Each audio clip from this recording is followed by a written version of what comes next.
Azure data factory launch అయిన తర్వాత ఇప్పుడు ముందు మనం పైప్ లైన్ క్రియేట్ చేద్దామా లేదంటే గ్లోబల్ పారామీటర్కి వెళ్ళిపోదామా డైరెక్ట్గా? Global parameter. Okay, global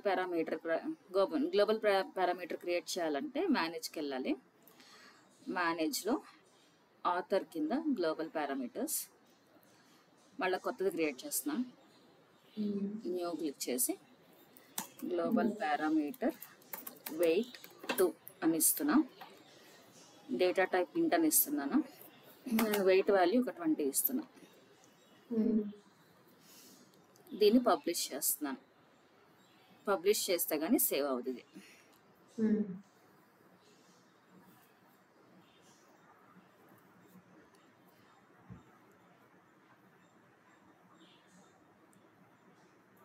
so publishing completed అంటే గ్లోబల్ పారామీటర్ క్రియేట్ అయిపోయింది. ఇప్పుడు